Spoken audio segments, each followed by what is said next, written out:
Just like Eleven unintentionally throwing Henry into the Upside Down, it seems Stranger Things and its shifting release cycles has kicked the streaming culture into something new. A shift in how we watch shows, with others that have also followed a similar change. And it might just be for the worse. But what did Stranger Things even do, exactly? Well, here's a little fun fact for you guys, which might just give you an idea of what I want to say. During Season 2 of Wednesday, when they split the season in half, releasing 4 episodes, and then the next 4 about a month later, the show saw a drop in 43% of viewership. That's the basic gist of what I'm talking about, but yeah, it's not Wednesday that represents a big change, but it definitely falls into the hands of Stranger Things and the way they release their episodes and seasons, to the point it actually highlights a bit of an issue. Don't be alarmed, this is just the start of the ripple effects the show has made, but oh man, does it make me relive all that frustration from waiting almost 3 years between seasons. Don't you feel the same? Think of what Stranger Things is doing as a little blueprint, a structure just out there for others to follow and make streaming a little bit more frustrating to watch, rather than being a cozy chill way to relax and let our brains reset. I mean, it's Netflix and chill, not Netflix and wait 3 years for the next episode, right? Okay, bad jokes aside, just think about the first time you watched this show and how it felt. It kinda became a big thing as well, with everyone talking about it and how it fit in with any age gap. And the story, which honestly had me hooked instantly. And I didn't mind the cliffhangers, to be honest, because you had an entire season dropped on the same day to binge. You had friends over, maybe a date, or families together, or, like me, alone in the bed, but ready to watch and experience the whole show in the weekend. Such a blissful time it was, right? See, it worked. I mean, I'll tell you from my experience, I threw money at the app for this show, and some others that just released all episodes. And yeah, don't judge me, but it felt like the show wasn't teasing me with weekly releases and letting me indulge fully, which is what I was hearing from a lot of people too. Let's not leave out the fact that the show's production quality was downright awesome, which made me appreciate my phone's display even more, so thank you, Tim Cook. But there is a downside, or maybe I should say an upside down to all of this.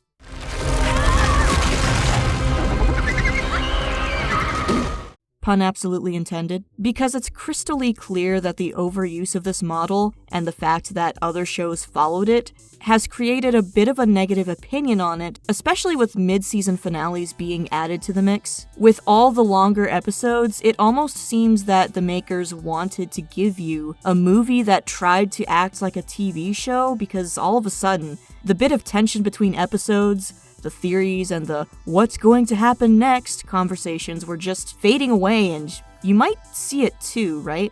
Then you watch it, and it's forgotten until 3 freaking years later, or some absurd time. The young actors grow to the point of seeming absolutely jarring, despite the makers' attempt to time skip the story a bit forward. Tell me it wasn't just a bit too difficult to digest and makes the point of multi-year waiting periods a drawback to Stranger Things' release schedule?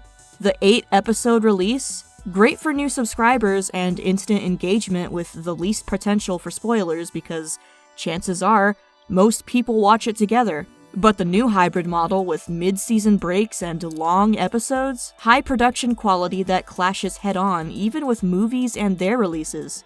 However, that means other high-budget shows do the same, and shows with a smaller budget seem to get cancelled for lower engagement. A bit of unsustainable competition that kills off even beloved shows. But what about our engagement? See, once again, I don't mind a good cliffhanger. If it's between episodes that release weekly, cool. If it's between seasons that release yearly, also cool, because I feel it still keeps us attached to the show's story in a way. Like, think of it this way. Full show releases, which then cliffhangs, and everyone talks about it for a year while the makers go hard on the marketing, and bam, next season. But with Stranger Things taking a much longer break and including quite pointless mid-season cliffhangers, it made me care lesser for the show, but I still watched it. Had the fire reignite, and then poof, it's gone again. Because now they won't even release the whole thing and make us wait mid-season.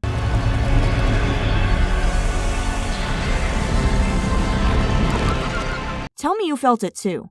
Yeah, it's cool and all that it felt like watching 3 movies, watch 4 episodes now, wait a bit for 3 more, and then a teeny tiny bit more for the finale, but I feel it's killing the pace and doesn't engage us anymore with the same excitement that a whole season did, or even weekly episodes of other shows. And it honestly seemed that the flow we felt with all episodes released together is gone. Heck, even with weekly ones, there's enough anticipation that keeps the wait worth it, because that's what they are made to do. So, do we just go back to the old way? Or do shows need to stop inspiring from Stranger Things completely? It might just be as simple as giving the people what they want and seeing what works. I'll admit one thing. I may not have noticed this issue had they simply kept the full season release, but didn't make us wait so long between seasons. And only because of that, I have this newfound love for weekly schedules. See, I'm fine with watching a whole season, but splitting the season and having larger episode lengths actually has an opposite effect. Like, I'm watching a TV show, but without the binge feeling.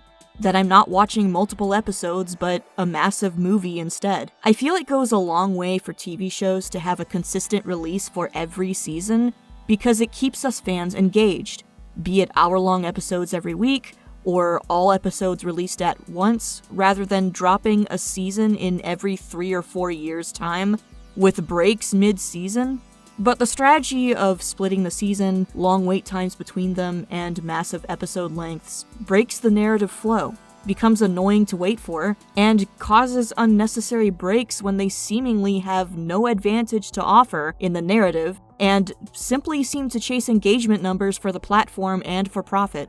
And there you have it. A little dissection of what popular shows like Stranger Things have done with their release schedules, and how other shows, which tend to follow the same, created a new trend for show releases, making almost every episode like a movie, rather than somewhat bite-sized episodes that kept viewers engaged for a while. While not every show is doing the same, and gosh no, Stranger Things isn't the villain here, the trend points towards a blend of movie and TV, which honestly don't belong together. At least, that was my 2 cents. But how do you guys feel about this new change? Let us know your thoughts in the comments below.